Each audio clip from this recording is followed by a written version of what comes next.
In this video, I'm going to go over why diets don't work. A diet is basically fixing one set of problems and creating a whole nother set. There's so many things that diets do that aren't sustainable long term.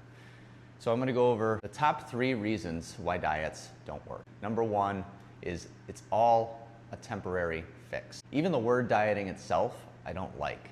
I use eating habits with my clients. Why? Because diet is a temporary phrase. It's not about going into something that you're not going to be able to sustain.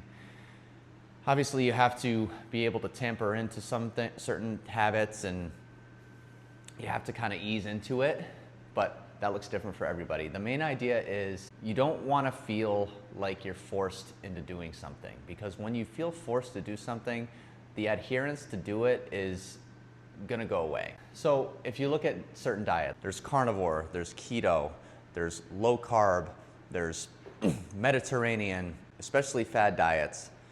They all have these nutrients that they have more of than others. Like if we look at carnivore, right? You're gonna have a lot of iron, you're gonna have a lot of B12, protein. What you're not going to have is stuff like fiber, which is found mostly in fruits and vegetables, especially if you're just eating meat. So that'll be good in the protein aspect, but deficient in others. If you look at keto, if you just cut out carbs just like that, your body's not gonna know what's happening.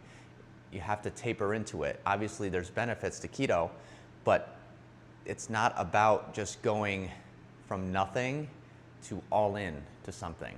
And I don't see a reason to do these diets unless you're planning on sustaining them long term. A better approach for like over 90% of people is to just cut out processed foods and focus more on protein first. Number 2, fasting.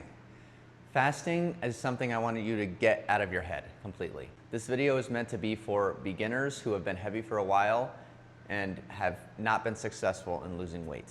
So I don't even want you to think about fasting, because fasting, while it does work, right? Calories in, calories out, it makes you deficient in a lot of nutrients, especially if you're losing fat. If you're in a calorie deficit, you're gonna be not only losing fat, you're gonna be losing muscle. That's where protein comes in.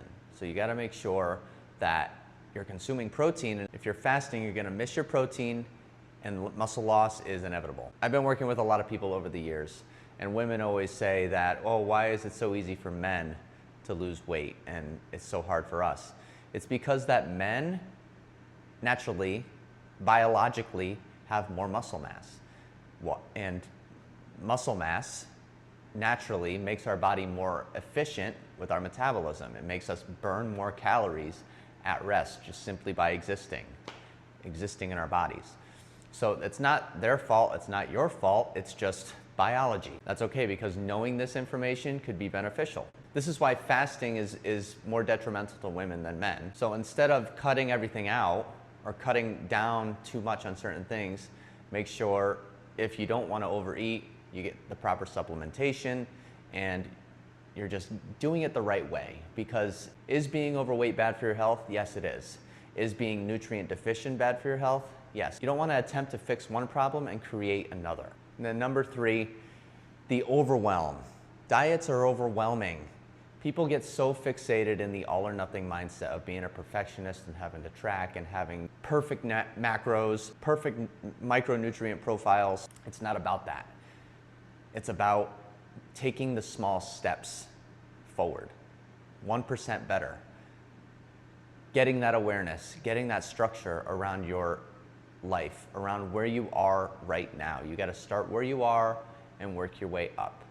It's all part of the process, and I understand that that's overwhelming and hard and debilitating, and the reason why people don't ever get started in the first place. Let me tell you right now, it is the hardest part. Once you get past that fear of the unknown and starting and just decide that you're gonna make a change to your health, keep that in the back of your mind. I've been a delivery driver for about 7 years now, and one thing I've learned is you have to take life one stop at a time.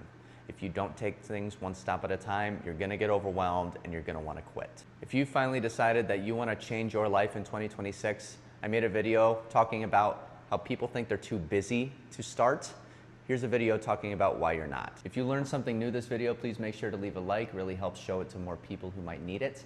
And subscribe for more beginner weight loss, health, and fitness tips.